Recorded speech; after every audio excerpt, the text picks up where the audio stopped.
Social media has become a part of our everyday lives. It has advanced many parts of our mundane lives. Social media has given us a broader spectrum for communication and community. Not only that, it has also allowed another road for financial freedom for young entrepreneurs and content creators. In the article, How Social Media Has Changed How We Communicate, written by Mandy Edwards, the text states, one of the biggest changes is the way we interact due to social media networks is the sheer number of people that we can interact with. The article continues, because of social media networks, we are now able to interact with thousands of people all over the world. Social media has blessed us with the opportunity to connect with as many people as we desire at one time. In the article, Social Media Users Global Demographics 2023, written by Rich Shewell, the article says that there are 4.9 billion social media users globally. This means that more than half of the global population is using social media. Social media also allows for people to share their lives, art, and find companionship, but there are other detrimental factors that play a downfall of our new generation because of social media. We'll break these up in smaller parts in today's video. Don't call, don't text, don't DM. I'm lost in the stream of consciousness. Ooh, a fish. Hi, my name is Kim Love, aka the Female Uzi. And before we get into today's videos, make sure you like, comment, and subscribe to get notified whenever I post and drop a new video. It doesn't take you but a good 10-minute scroll on Twitter before you see an average of 2 viral fights.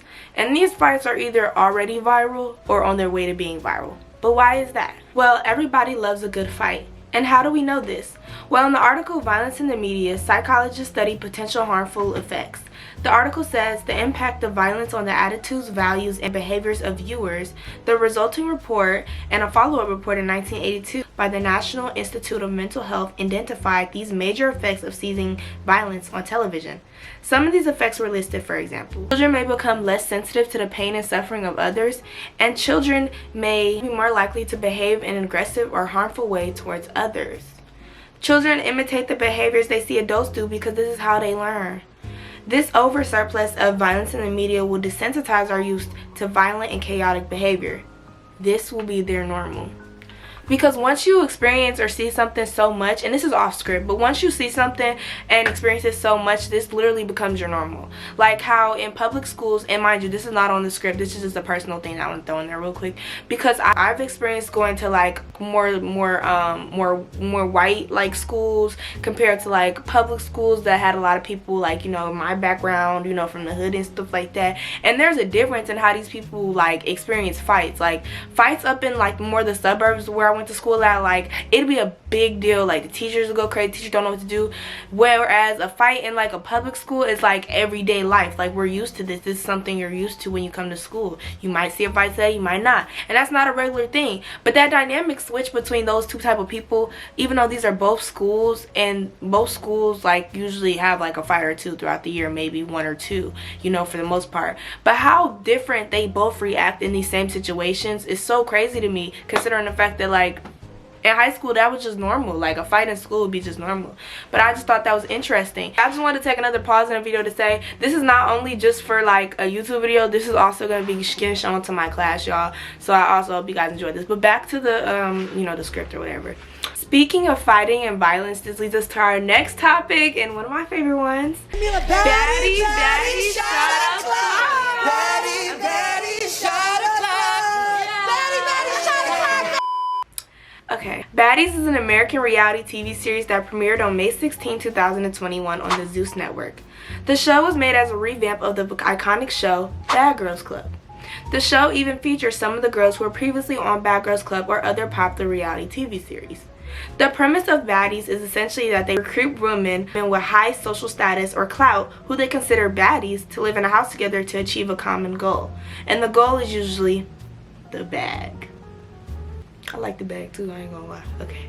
The bag is so easily in reach for the women, but it is always seen to slip the grasp of their hands in the midst of chaos. I'm trying to go out tonight. A regular episode in Baddies consists of fights, yelling, cussing, catty behavior, and more fights. Because a baddie don't beg down from nobody or nothing, okay?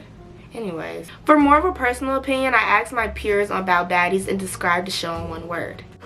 I feel about the show Baddies. Extra. Extra. Okay. Fake. Fake. The whole show? Okay. I feel like it's a really good show. I like Baddies. I think it's entertaining. Yes, I like it, and it's like an interesting show. Real messy, you know. I think it's a lot of drama. I don't watch it, but it sounds good. Describe the show in one word. Violent. I feel like it's very back and forth, and it can be antagonizing a lot. Like, So, do you watch the show Baddies? no, No? sometimes. But describe it in one word.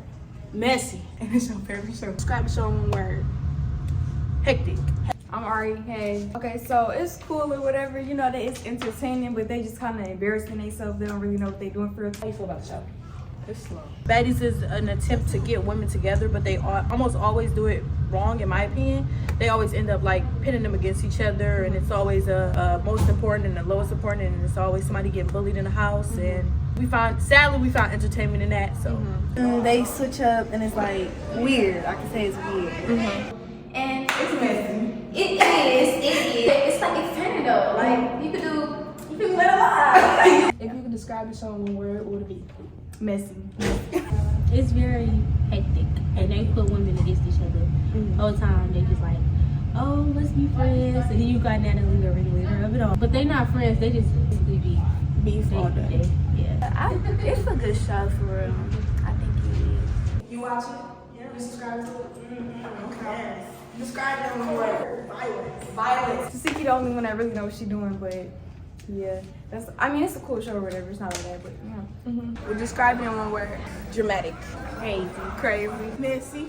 This is nothing new to reality TV, but Baddies quickly gained a lot of attention with it being a newly created network.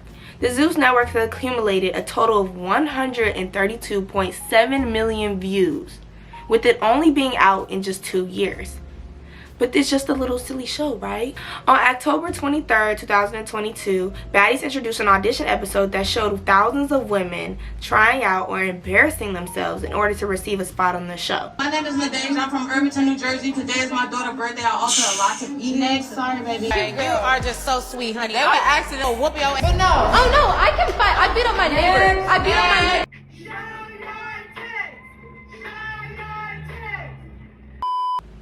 Humans are already gullible as is, but if this show could influence that many grown women, what does that mean for the future generation of young girls we have watching?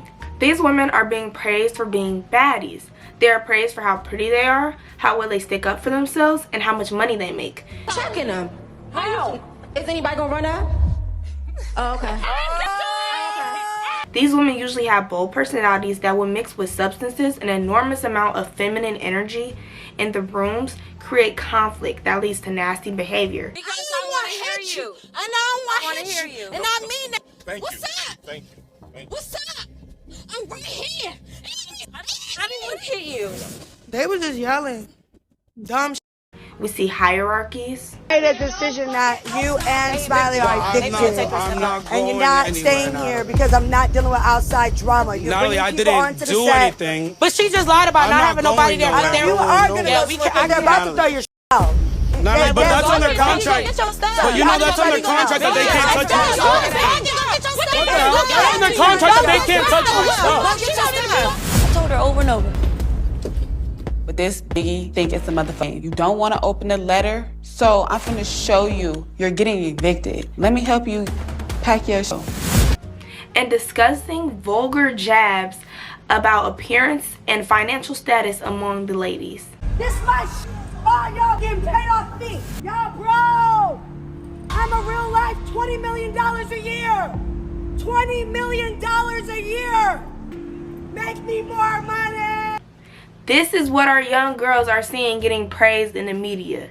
This is what being a baddie, this was popping right now, y'all. This is what's in the streets. This is what we looking at. Clout, power, and influencer entitlement.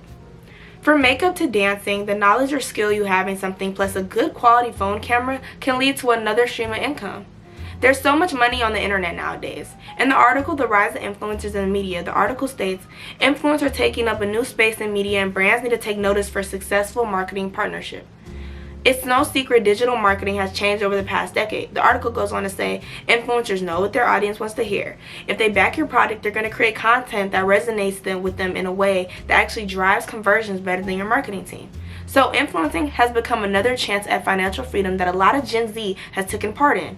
On November 8, 2019, the CBS article written by Sarah Min called 86% of young Americans wants to become a social media influencer says the business of social media influencing is projected to grow into a $6.5 billion industry by the end of the year. Social media star has become the most fourth popular career aspiration for kids. The article says, all this is because influencers who made it big on Instagram for their authentic and engaging personalities can access enormous social clout, not to mention big bucks. So more money and a surplus of young entrepreneurs? What's the big deal, Kim? Being so easy to amass influence and a name for yourself, whether it being for financial gain, fun, or creative outlet, this brings a sense of entitlement and this false view of reality. For my first example, I will be talking about the situation that transpired late November 2023. The YouTuber turned rapper DDG and the Little Mermaid Halle Bailey were in a bit of trouble because of a nail salon altercation that hit social media. Basically, Halle Bailey scheduled a no-nail appointment for her and her sister Chloe Bailey. Halle arrived at the nail salon and her sister was very late. The nail salon owner talked to Halle about it and even offered to finish Halle's nails. Halle refused and walked out. Then she went to her Snapchat stories to vent to her audience. 10. So I get there early, like at 3, they start taking off my Gel X, everything's going well, I'm getting excited, my sister's coming, I'm like, ooh, I can't wait for her to relax, and everything, have a good time too. So I get there, and immediately, like, the lady starts saying, where's your sister, you need to check her in, da da da da da da, and I'm like, oh, she's on her way, I told you, like, she was gonna be a few minutes late. She's on her way though. How long? Because we have back-to-backs. Mind you, no one is in this place. It's empty. There's like one girl getting her nails done and no one else is in there but me. I'm like, okay, she said she's like 9 minutes away, and then she like starts giving me faces like 9 minutes isn't gonna work. So I'm slowly but surely starting to get a little bit irritated because I'm like, wait a minute. Like, I have been a consistent customer here for the past few weeks. I brought, like, them so many people. My glam team goes there now to get their nails done. Like, I have really brought them a lot of customers. And I just can't believe that they're acting this way over 9 minutes. So I start getting frustrated, right? And the Aries in me, in support of his girlfriend, DDG took to Twitter and told his huge, and when I'm like huge audience to leave 1-star reviews on the nails owner's site, and led to the owner of the salon having to come to speak out in her defense of her business and livelihood because she was also receiving unnecessary amounts and overwhelming loads of hate. Unfortunately, we can't take her because in 25 minutes we have next appointment. And of course she said, like, your next client can wait. I said, like, it's really disrespectful to have a client who is coming on time and ask her to sit and wait her appointment, which is supposed to start at 00, just because previous client was late and we take her. Even when you book online, there is a policy, it's 15 minutes. She was late 35 minutes. It's really disrespectful. We're not working like that. We respect her. They posted like, go to this business page and write 1-star reviews, which is okay. But they texting me so bad. Now I get non-stop phone calls from like different states. Like, first I didn't know what's happening. I started to pick up the phone and people were saying racist, burn on hell, kill yourself, I'm sorry, fuck your business. Like, and I got non-stop these calls, non-stop reviews. Like, they banned all my business pages. Now, like, they banned all my business pages. Now I'm really scared just to go back to work tomorrow in the morning because I'm pregnant and you don't know what's gonna happen. You know, what if I'm gonna go to my work and random people, because you never know. She's a popular person and how many thousands people now texting me, calling me. What I'm gonna do? Can you believe the arrogance and audacity? Like, I don't know what they expected to happen, but why should the owner be obligated to put Hallie and her sister on a pedestal and hold a chair from her clients who also scheduled for their time? This is nothing new to the media or society, but when we, as the consumers, give a random person this level of celebrity, how does this alter their view of the world? Makeup influencer and artist known for her Boston accent, Michaela Nogueira, or Nogueira, I don't know how they pronounce her name. Anyways, she had the internet in an uproar after this video resurfaced of her explaining how her influencer job is harder than those working a 9-to-5. I'm so tired. Every single day, I get up at 6 a.m. I spend about 5 to 6 hours filming video content that ranges from 3 to 4 videos, and I spend a few hours editing that video content. Then I have to work on my other social media profiles, whatever it may be, Instagram, whatever. It's marketing. Then I'm in meetings from 12 to 5. I literally just finished work and it's 5:19. Try being an influencer for a day. Try it. Because the people who say it's easy are so far out of their minds. Meanwhile, some people have to get off their 9-to-5 and then pursue another stream of income just to live comfortably and secure. Because in this economy, baby, it's no such thing as just a 9-to-5. Like, girl, the girlies who got 9-to-5s also got like be hairstylists on the weekends, makeup artists on the weekends, start YouTube, start content, or they do Uber Eats, Lyft. Like, I literally don't know nobody who just does one thing and one thing only nowadays, unless they like are an athlete or something like that, or young. Other than that, everyone I know has literally like two side hustles and then one main hustle, or one main hustle and one side hustle. How you have to live nowadays to get by. And this is off script. I just want y'all to know, like, I wrote a little bit on that topic of why it made people upset, but speaking from somebody who also still works a 9-to-5 because I am young, and who still does a lot on the side because I want to pursue so many different careers and passions and have so many streams of income. But a big reason why I want so many streams of income as a young girl is because of this economy. I know I don't want to just be living check to check, and I want to live more than comfortable and secure. I want to live the life that I want and desire, and that's more than just being comfortable and secure. I want money to freely explore the world, memorize myself as a young lady. So I have to have more than just to be comfortable. So for her to sit there and say that, and I'm gonna go back on script in a minute and we're gonna talk about it in professional terms, but for her to say that her job was harder than somebody who works a 9-to-5 is literally freaking crazy to me. Like, it's so crazy. As somebody who does content and then also does still have not like a 9-to-5, because I'm not an adult. Like, I work like off school when I'm not at school, but you feel me? Like, somebody, like, I'm about to become a CNA, so like I'm gonna be working them like type hours, you feel me, probably through midnight, probably any of that, right? So it's like, for somebody who does that and then does content, I can 100% tell you that, girl, me clocking in and me doing content are two different feelings. Now, me doing this video right here, yes, is it last minute, yes, is it stressful, and it's more stressful because this is for a grade for school and I still gotta edit this, and I'm recording it like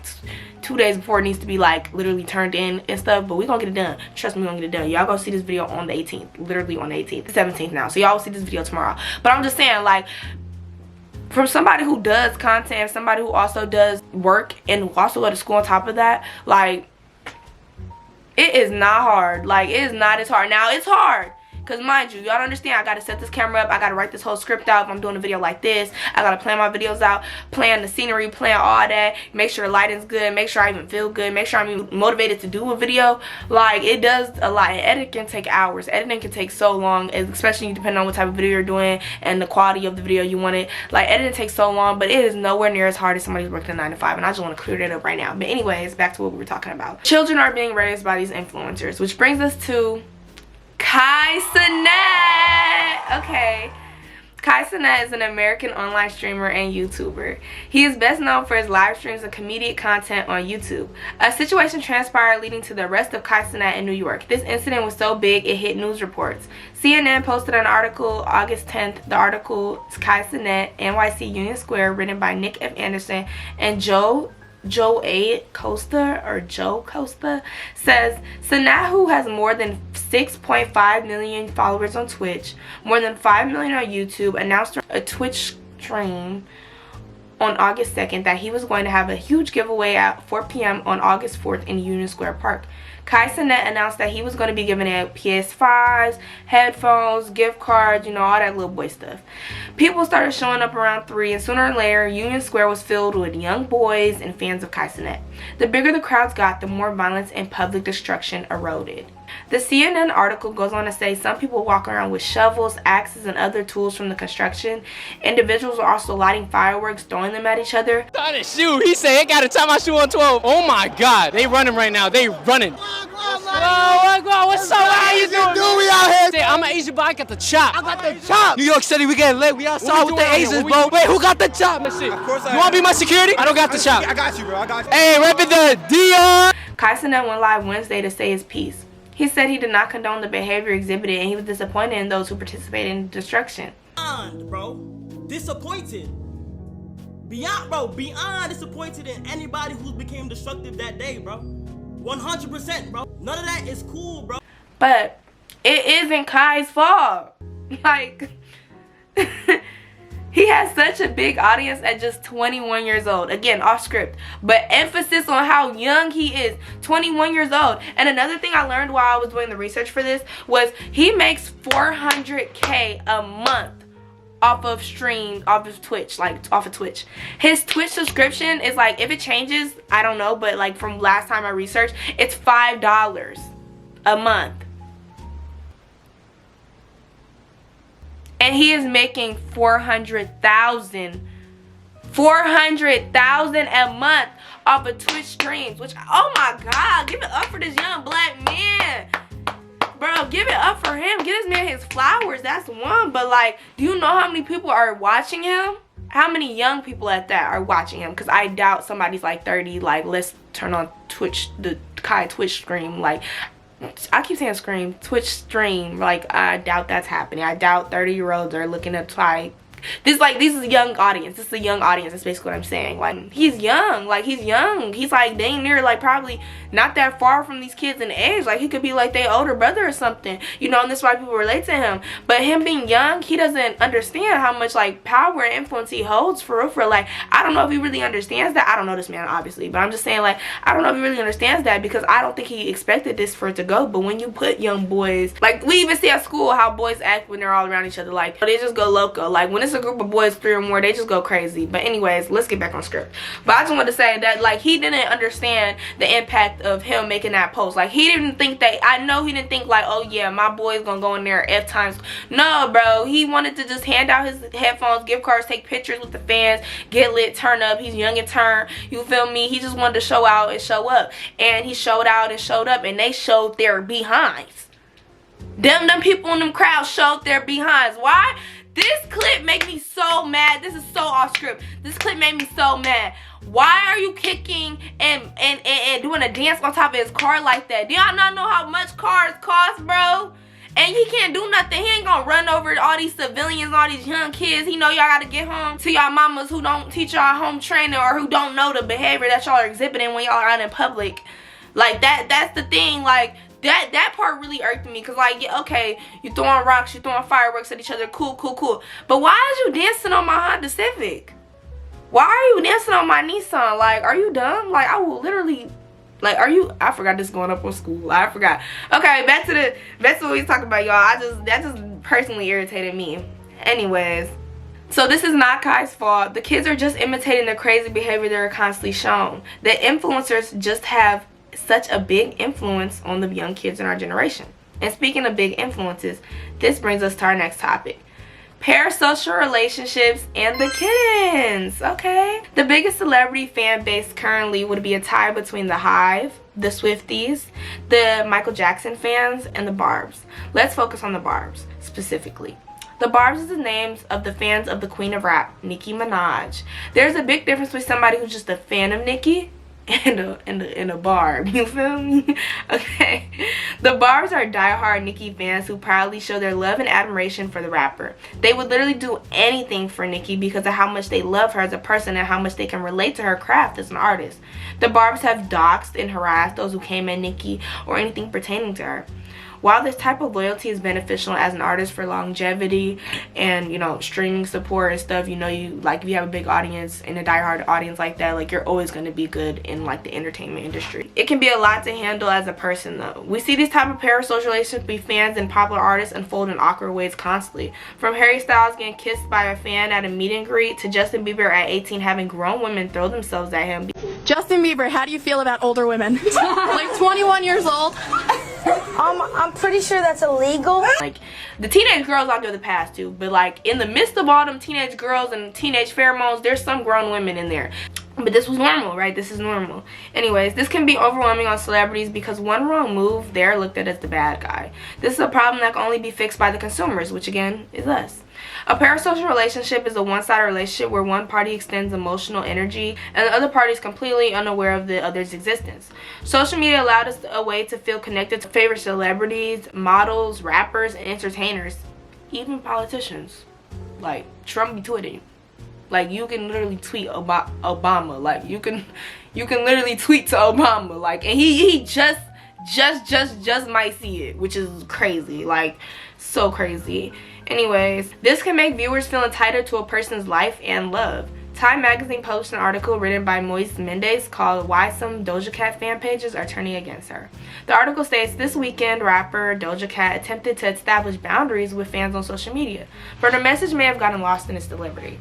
On Sunday, the Attention rapper, well, I don't know why they said that. I'm breaking off script, but this is what they put in the article, the Attention rapper. I don't know why they said that. Doja Cat was like not seeking attention, and she was not wrong in this moment. Now, she did some other stuff, but she wasn't wrong in this moment. But anyways, the Attention rapper uploaded a post to Threads in response to fans who have given a name to their fandom, kittens. While it's not uncommon for fandoms to have names, Doja Cat insisted that her fandom doesn't have one. If you call yourself Kitten or Kittens, that means you need to get off your phone and get a job and help your parents. A fan account called The Kittens Webs asked Doja Cat what they should change their name to instead, to which Doja replied, just delete the entire account and rethink everything. It's never too late. She will get there. Clock it. Clock it. Clock it. Doja continued by posting threads saying that fans that used her real name as their username were creepy. Clock it. Another fan account reached out telling Doja to tell her fans she loves them, and Doja replies, I don't though. Because I don't even know y'all. Fans then told Doja that she would be nothing without her fans, and Doja cussed this girl back out. Doja faced a lot of backlash because of this altercation, and a lot of fan pages started deactivating their accounts, but Doja is not in the wrong. Like, I literally capitalized this in my script because, like, I had to make sure y'all know that I'm 100% on Doja's side. Maybe it's because I do think about this, like, with off script again, but personal connection. Okay, when you do YouTube content, anything that has anything to do with people viewing you and then that viewership bringing you opportunities like financial stuff like that, because if you got a lot of people looking at you, then you can post a product on here and make some people go buy it just because of how much people you have reach to and access to, you know, watching your videos, right? So, you know, stuff like that. I always think about the bigger I get, the more money I'll be able to make. I hit 1 million subscribers, hit 200 million subscribers, hit 100 million subscribers, hit 50 million subscribers, hit 500K.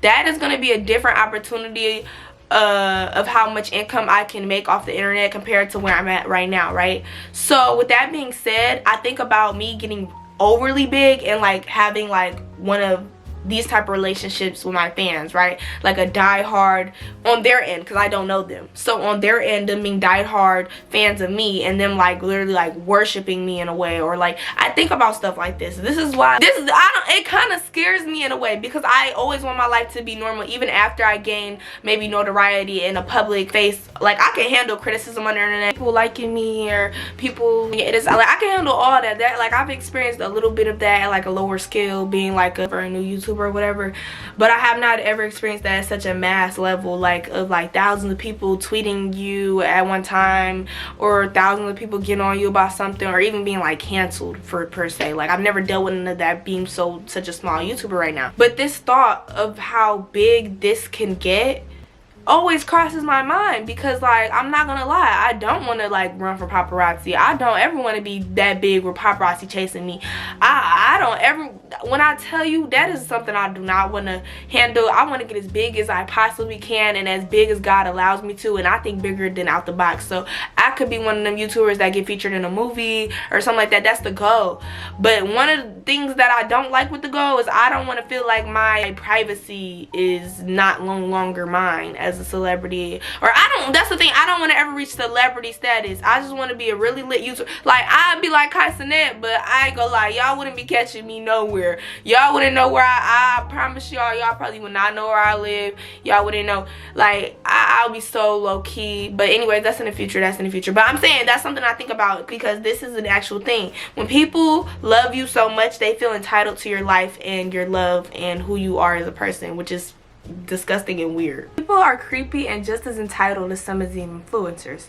These artists, comedians, entertainers, and social media personalities don't owe people on the internet anything, because we choose to consume whatever content they share. We don't have to, but we choose to. And this doesn't give you warrant over this person's life and love. In the article, Why Britney Feels Like Your Best Friend, the article talks about how these relationships come about and get so strong. The article states, research on the topic began in the 1950s at a time when access to celebrities was limited to seeing them on a screen and reading about their lives in print. One popular focus of parasocial relations during that time was newscasters. They're looking into the camera and they're telling you what's going on in the world. And they're having this conversation, Gleason said. And people would start to feel like, this person is talking to me. The researchers seeking to learn more about this experience created a scale with questions like, I think about this person like an old friend, I'm sad when this person isn't around, and I feel bad for this person when they make a mistake.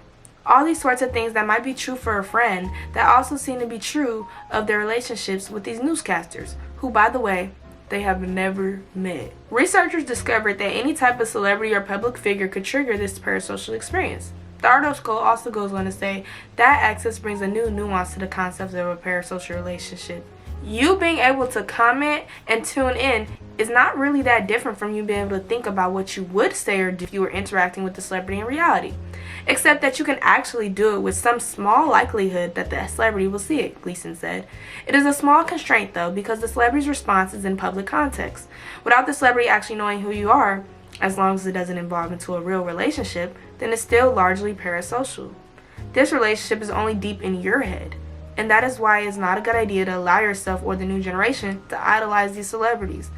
There's nothing wrong with liking a specific celebrity because of their content, but there's a lot wrong with feeling like you're owed something from them because of your support. We all share a parasocial relation with somebody who we favor on the internet. For example, I asked a couple of my peers who was their favorite social media couples. What's your favorite social media couple? What's your favorite social media couple? Ooh. Jazz and Tay. Okay. I would say, what's his name? Armand and his girlfriend. You got a new one?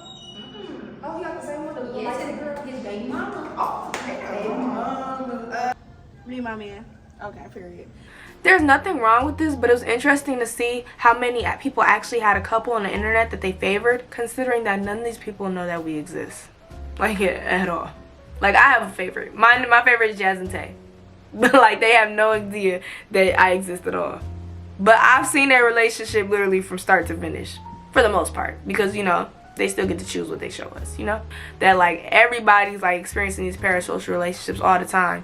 From whoever you follow on the internet, whatever celebrities you know, look up, like, names, look up, interviews, look up with them. You're sharing this parasocial relationship with them because you know more about them than they truly know about you. Them, you're just like somebody watching, another fan, another viewer, another none of that. And they've experienced all those. They've experienced so many different biggest fans and best friends on the internet, and to us, we just see this as like a special thing between me and us. Like, y'all know when Drake did that one song where he was like, I'm so proud of you. Like, you know, you felt like he was talking to you. I don't know how to feel right now. Drake's so proud of me. Like, yes, I've been showing off, Drake. Yes, I'm acting bad. He's so proud of me. You feel me? Like, everybody's experienced that feeling where they feel like an artist is speaking straight to them or speaking exactly how they feeling. Like, that's how I feel when I listen to SZA, that's how I feel when I listen to Janae Aiko, and that's how I feel when I listen to Summer Walker. But I know I do not know these women in real life, and these are not really my homegirls. I do not know these girls. Even though Sexy Red is like my cousin, like for real, because my daddy, so she could be my cousin.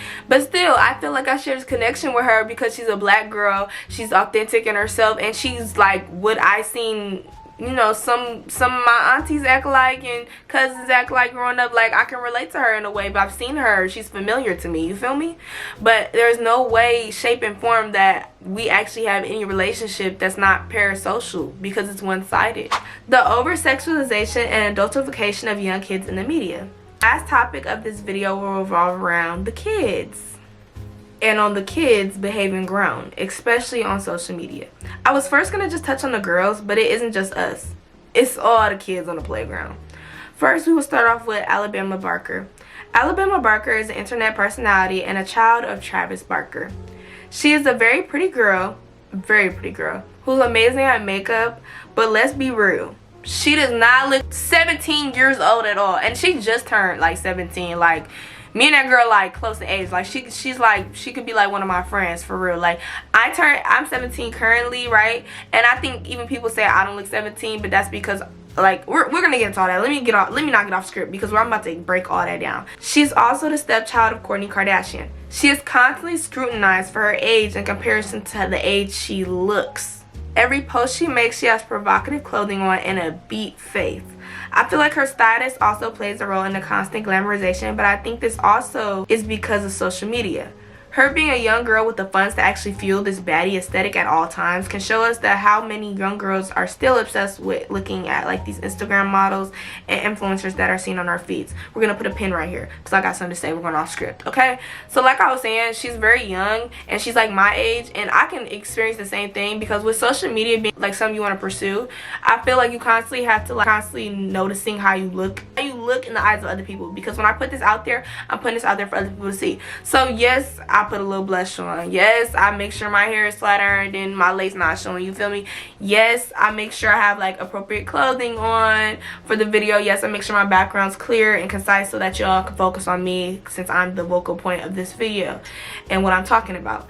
I didn't want no distractions, you feel me? This is all premeditated. All this setup, you know, this is it. I could literally easily pop up my camera and just sit in my bed and talk and read the laptop, but I feel like I have to glamorize myself a little bit just so you guys are kind of interested in what I'm saying off of face and look value, because looks are, you know, first impressions. But what I'm saying is, with her being a young girl and she also has the funds to like achieve this look and this lifestyle, this is something she purposely chooses to do. Like, she purposely chooses to wear her hair that way, do her makeup that way, wear the clothes that she wears. And this goes to show you that you don't gotta be rich to experience insecurity on the media. You know, we do this stuff for a reason. Like, I like looking cute for, you know, myself, obviously. When I don't feel cute, I don't feel productive, I don't feel like doing something, I don't feel like stuff like that. So that's why I still do it. And I'm not saying she feels that way, because I don't know her. I don't know exactly why she puts on makeup and why she wears the clothing that she does. But I can say, being a girl and knowing other girls, social media plays a big part in our looks and how we choose to present ourselves and in the different things we choose to do.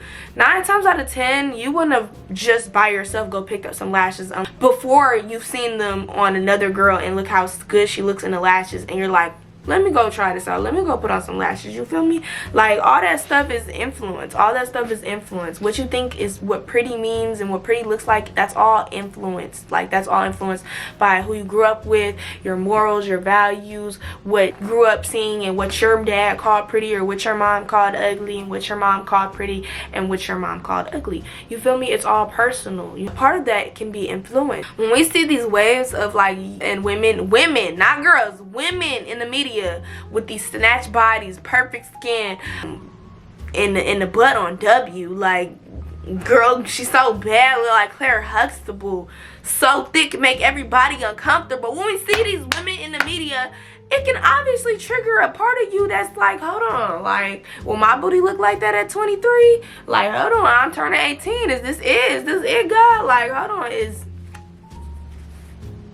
this is not looking like Kim Kardashian. What's going on? You feel me? Like, it drives all these emotions, and she has the funds to be able to support the lifestyle that she sees. She can fund to like fueled like her insecurity. I don't want to say that because I don't know this girl for real in real life. Like I said, I'm not gonna make it seem like I know her and know exactly what she's going through. She could not be insecure at all, but I don't know. I'm just saying, as a young girl, it's a lot to be insecure about, especially when you're on social media. And with her being a big social media star, she's constantly, I know she's on social media probably more than me. I even asked some of my peers questions on whether social media has ever made them feel behind or insecure in any way, and here were their responses. No, never. Like, has social media ever made you feel behind in life? Like when you see guys like in the cars at like 17 and stuff like that? No. Okay. Like ever? No. When I was younger, I don't really care about this stuff no more though. But yeah, when you're younger, it take a way bigger impact on you. But yeah. I wouldn't say so. Okay. Yeah, I always feel like I'm not doing enough. I feel like so many people are ahead of me. I feel like I'm always behind. I feel like I'm not enough when it comes to girls like getting flowers and stuff like that, because I've never received stuff like that. And it makes you just look at yourself in a different way. Like, maybe if I look like that, or maybe if I act like that, I have this. Thank you. Social media ever made you feel insecure at any point in time? Cause I'm only 14 and I ain't got no car yet, and I want to be able to get a car so I can customize it and crash it. Right. Do it ever make you feel like you need to do more or anything like that? Anything? I make you feel like, I don't know, it just makes me kind of feel uncomfortable. Yeah, like sometimes I'm used with standards too. Like, Gotta do like that. Very much, always. But in what ways? Like relationships or like, you know, relationships, body, everything. Like when I look at another female on Instagram and she is gorgeous, I'm like, dang. Or when she in a relationship and he loyal, I'm just like, dang, I wish I had that. Right. But I mean, it's a part of life, and you learn from your mistakes, you do stuff, and you learn from it. Probably middle school, but I grew out of that. Like, it's like, you're gonna be you, I'm gonna be me. Right. Okay, thank you, Kayla. But does it motivate you or does it make you feel behind? It does both. I mean, when I was, I say about 13, it used to get to me, but it's like, I'm my own person, so I know that's fine. I can be abandoned too. But guys posting like with a lot of chains and mad women around them, do you ever feel like insecure? No. Okay, that's good. I mean, I wouldn't say it made me feel insecure, but it made me want to change some stuff. But I like just growing to learn that everybody's just different. I mean, like, you know what I'm saying? What you see on the internet is not what it always is. Like, for Yes, real. What it always seemed to be. Like, people just put on any type of front, but it's like, And then like filters, all that shit. yeah, So, you gotta learn to y'all love know yourself. there's like apps where like you can literally make your waist tiny in a Yes, video. and y'all, in a video though. a small waist, you don't need no small waist. Like, girl, right. Anyway. Yes. I often find myself deleting Instagram. Come on, Ayana, never? That's because you already got a big booty. No, wait, I'm gonna edit that part out. I'm gonna say my mom, she was a little strict, so I got Instagram late, but it's like as soon as I got it, it was, this is what I should do, this is what I should, like, you know, the little working out in your room and stuff like that. Get a big booty in 3 Yeah, weeks. like, you still think like, you know what, I want that little BBL stuff, and I'm only 17, I really shouldn't be thinking like that, but it's all I see, and it's hard to like, not view that as normal. Not look at it, right? Because then you see bad women everywhere. You look TikTok, Instagram, Facebook, they selling waist trainers, like, you know. The little tees since like 2015. And because even when I was, I'm gonna put this in a video, but even when I was younger, like, I remember I used to want to get thick so bad, I was super skinny, and they would have all these methods and stuff, and even if they was dangerous, I was willing to try them. I'm not gonna lie, because I was younger. Yeah. So, thank you. How do you deal with social media making you feel insecure? Like, what do you do about that? Well, I just sit there to myself and I remind myself that you beautiful no matter what. You got good things. Like, you can sing, girl. You talented. Like, you do a lot of stuff. You perform with a famous person. You're doing another production with a famous person. Like, you doing stuff that some other people don't have the opportunity to do. So when you see opportunity in front of you, take it. Take it. Period. I love that energy. I noticed I heard more from the girls that were asked than the boys. I didn't know if it's because it's more things for girls to be insecure about nowadays with social media or another reason. I would love to hear y'all thoughts and stuff in the comment section below on why y'all think the boys like weren't as insecure or didn't feel as behind about social media than the girls did. But back to Barker. She also has recently just got lip fillers as well. I didn't say nothing else after that in the script, but girl, she's 17. She just got lip fillers. And again, let me chime in, personal. I used to want lip filler when I was younger as well. I still even think about it when I turn like 21 or something, because not too young. I obviously don't mess with my body like that. I don't want to get a whole bunch of surgeries or nothing like that. I never wanted a BBL. Actually, no, I actually thought about it. I ain't gonna lie. When I was younger, yes, I did think about it. And God knows what I would have did if I had the money right now to go get lip fillers right now. Like, God knows like what I would have did, because like when you have the money to support stuff like that, that's like how we get like Kylie Jenner's and Kim Kardashian's and like the whole Kardashian family at that, because I think they all gotten surgery for the most part. You know, like that's how we get stuff like that. And at a young age too, if you have the funds to support it, you're gonna 100% go for it because you have the money to support it. The world is your oasis, basically. So I just wanted to mention that, throw that little in there. She got lip fillers at 17. So I mean, I generally think there's like maybe a little bit of insecurity that's playing a part into the way she chooses to dress and act. Second example we have for this topic is Danielle Bregoli. Danielle Bregoli is an American rapper and internet personality known for her viral moment featured on the Dr. Phil show at 15 years old. She was known as the Catch Me Outside girl and gained a lot of clout and popularity after being on the show. From there, she pursued rapping, and all throughout her come up, she was constantly lusted over and talked about because of how old she looked. Compared to her real age. In April 2021, the Bregoli announced she was joining the platform OnlyFans as a surprise for her 18th birthday. OnlyFans is a platform known for its explicit content and videos. And that's all I can say, considering the fact that my teacher is definitely going to play this video for my class. Because remember, this is a project, so yeah. Upon joining the platform that night, she accumulated over $1 million in 6 hours. Girl bossing, but wait. Although she is of legal adult age, let's be real. This is disgusting. This is disgusting, y'all. Although she is of legal adult age, let's be so real, this is disgusting. The amount of old men and weirdos that waited for the opportunity to legally lust over Danielle as a young adult, and the amount of young girls that could have been persuaded to pursue OnlyFans because of all the money that she has made is definitely a problem.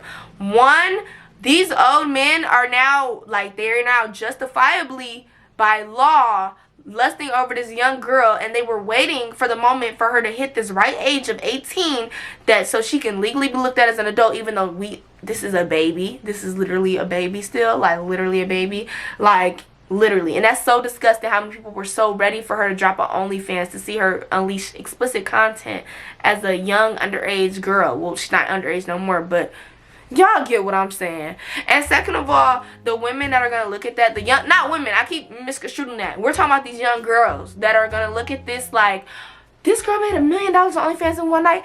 One, this is off topic, and this is a video for a whole nother day, and we're not going to touch too much on this topic at all, but I'm going off script to say that OnlyFans and that whole industry altogether is only lucrative income and only sustainable income if you make a name for yourself in that community, or if you already had a popular following beforehand.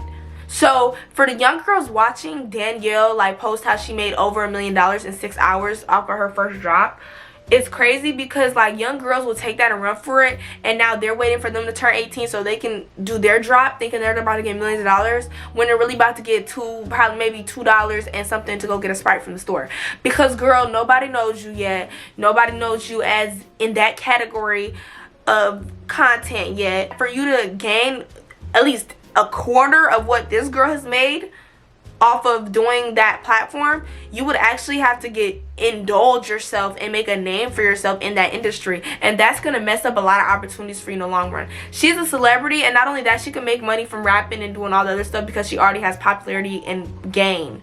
She doesn't have to worry about OnlyFans, that platform changing or messing with her career anyway. You, on the other hand, straight out of high school, not gonna make as much as Danielle Bregoli, because nobody knows you in that industry yet, and you do not want to go down that route. I'm gonna just say it like this: you don't want to go down that route. I don't care. I support that type of work, but like I said, that's enough. I'm speaking on that topic. But I don't support teenagers having that as their first option, especially not because a rapper then went off and did that. No, I don't support it at all. But anyways, that's enough on that. Now on to the boys, because let's be fair. There has been a lot of conversation around the negative impact the female rappers out right now. From Sexy Red to Cardi B, all we've gotten from female rap is vulgarity and sexual liberation, which is appropriate for the young girls in their 20s. but maybe not appropriate for the middle school dance. But to be fair, the male rappers also negatively impact the future generation, and maybe even worse because it's accepted. Male rappers speak highly on frivolous acts with money, violent behavior, criminal activity, aggression, negative behavior with women, and substance abuse. We see this manifest in real life when this little boy's rap video surfaced the internet and went viral.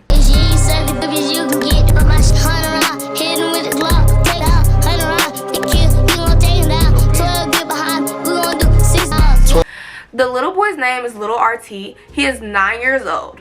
Yes, he is 9 years old, boo. He is rapping about a life that he is 100% has not experienced to the fullest, nor can fully contextualize at his young age. He is just emulating the behavior around him, and it's scary to know that this little boy isn't being protected by this. Because mind you, off topic again, I'm sorry y'all, I have a couple little things to say. This little boy, his little flow is nice. His little flow is nice. He could really be a little rapper, and it could. And this is in rapping and art and music is a creative outlet that I encourage for anybody. I encourage every child to have an outlet that does not involve scrolling and liking stuff all day. I encourage kids to have outlets like that. He could be a great rapper. He had a nice little flow. He kept up with the beat. He was, you know, he wasn't rapping like no kid. Like, but the content was unacceptable. The content of the rap was nasty and unacceptable and trifling. And let's get into another thing too. I didn't include this in here, but one, I hate seeing kids look grown. I hate seeing kids act grown, and I hate seeing kids cussing. I hate seeing kids talking about. In the song, he says, "The police behind me, I'm doing 60 effing miles."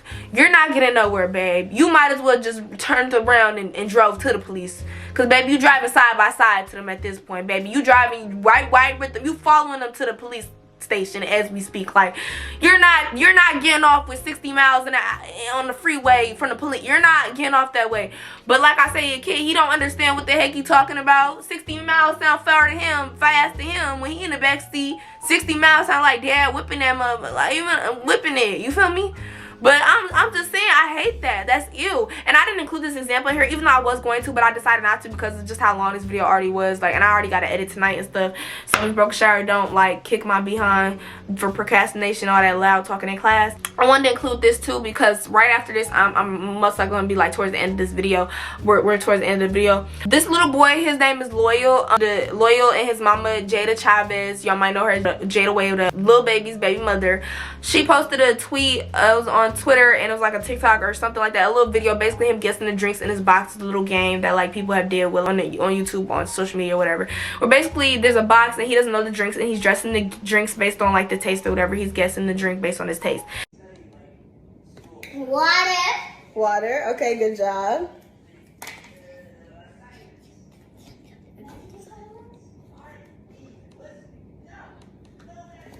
Lemonade.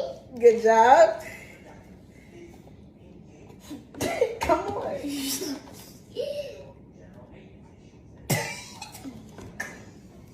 And a lot of people in the comments were talking about how feminine he acted. He was like rolling his eyes, or how soft-spoken the little boy is. This is the problem. This is the problem. We keep seeing these young men. These are the men our little kids are idolizing. And there's not that many J. Cole's and Kendrick Lamar's compared to how many Lil Durks and Young Boys there are. There's a lot more of that gutted street gang stuff when it comes to rap and hip-hop. And we're not going to lie. We all love hip-hop and rap. And I'm not going to lie. I still listen to Rio. I listen to Skilla Baby. I listen to Babyface Ray. I listen to all them. And I can't relate to half of that stuff they talk about. But it just sounds nice. And the beat be nice. And it be a little cold. And I be feeling like Tyrone when I get in the car and I'm whipping it.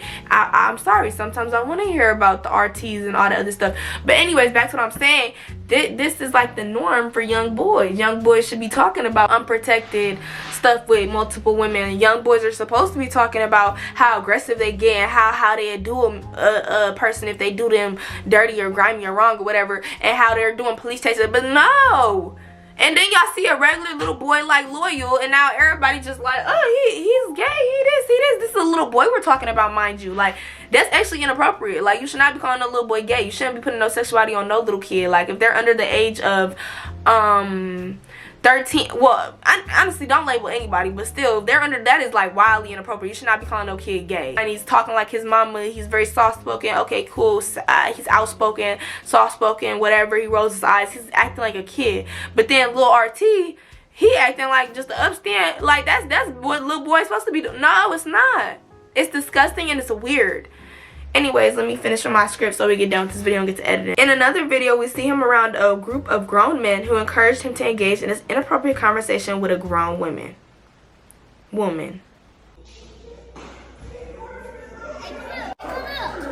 Hey bro, come here man. I just caught you on bootywatches.com. How you feel, bro? Smell this. Hey, come here. Hey, he said come here right quick. Bro, you just got looking at bro. Hold on, bro. Wait. I walk past the way. This video is disgusting and uncomfortable to watch, considering everyone is 2 times his age or older. And on top of that, that grown woman that really walked back so this little boy could look at her butt, that is disgusting. That is disgusting. I don't care how much you got paid. That was weird and disgusting and trifling and weird and disgusting and trifling and weird and disgusting. And did I mention trifling? That was trifling. There's no way a little boy is gonna tell me, hey little mama, hey little shawty, walk back my way, and I'm gonna walk back his way. This is disgusting, and he's emulating the behavior that the grown men around him are encouraging and enabling. Nobody's telling him you shouldn't be saying that as a little kid to a grown woman. No, he shouldn't. But anyways, this is not their fault. As hard as I'm going on the situation, I'm not going hard on the children themselves. I'm not going hard on Alabama Barker. I'm not going hard on Daniel Bergoli. I'm not going hard on little RT. These are kids. I'm not going hard on them. It's not their fault that they acting like that. Like I said, they're emulating the behavior that adults have been showing them that is okay. This is how kids learn. Kids mimic the behavior of adults, and based on the praise, reaction they get is whether it's going to decide how they use these behaviors that they are being taught.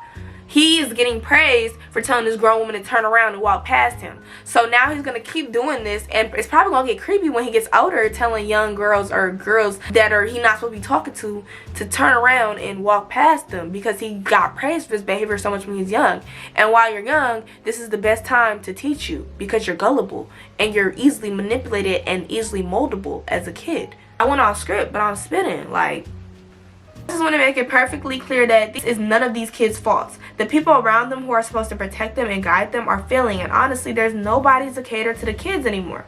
There's no more teen shows. We could touch on Riverdale. We could touch on Euphoria. Those are not teen shows. Those are young adult shows. Those are not teen shows. We have no more Total Drama Island. We have no more Teen Beach Movie, no more High School Musical, no more Sam and Cat, no more iCarly, no more Victorious. There's no more teen bands, teen idols, or teen fashion. We don't have any more OMG girls or mindless behavior.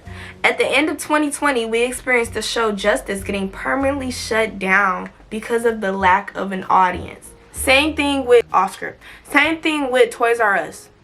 There's no more audience for these I want to say preteen to like before teen era, but even like regular teens, like the way we look at like 17 and 18-year-olds now, that can still be drastically compared to how 17 or 18-year-olds look like by like 10, maybe even 15 years ago. Like it's a really big difference. Like they right, like there's no more preteen audience no more. Like there's no more none of that. That doesn't exist no more. That awkward ugly phase between in middle school, that literally does not exist no more. I remember, I'm off script right now, but I'm feeling this because I didn't write some of this stuff down. But I remember when I was younger, we had things like there was glow up compilations. Like that was a big thing, having a glow up, because there was an ugly phase in middle school, because we didn't have all these influencers and all these beauty hacks and all this other stuff.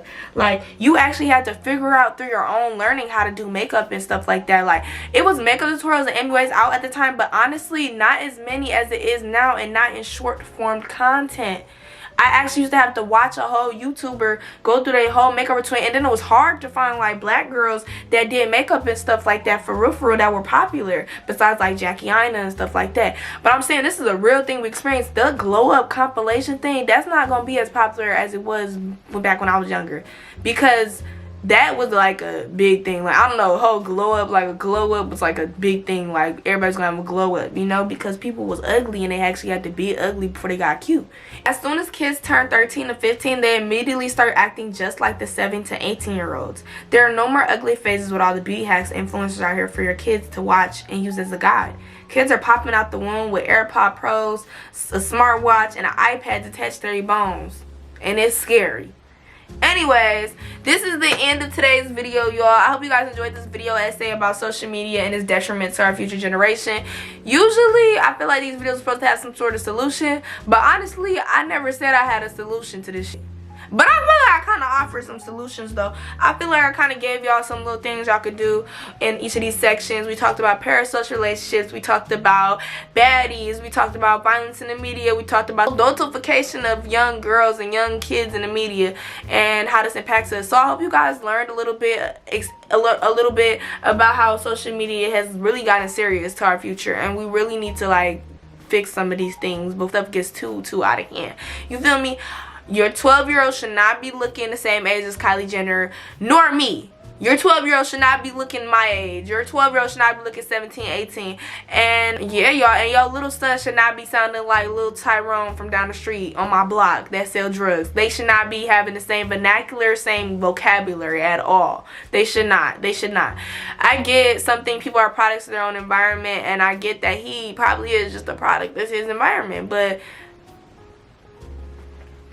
let's not glorify it. Let's not make this a big thing. Let's not, you feel me? But anyways, I'm so off script right now. That was the end of this video. I hope you guys like, comment, and subscribe. Tell Ms. Brokenshire to leave me 8 plus in the comments below. You guys, anybody go see this video anytime they want to. This is a collab from my school to you guys, so hope you guys enjoyed this video. Let me know if y'all want to see more video essays. I'll leave all the sources linked in the description below so you guys can read the articles yourself and learn more as you go. You know, I have some juicy articles in there, and then I have some, like, you know, some factual little some in there. If you guys want to go see those, make sure to check them out. All my social medias be in the description below. Hope you guys enjoyed this video. Make sure you like, comment, subscribe so you'll get notified when I post another video. Anyways, bye y'all. Hope you guys had a great day. The premise of baddies is essentially that they recruit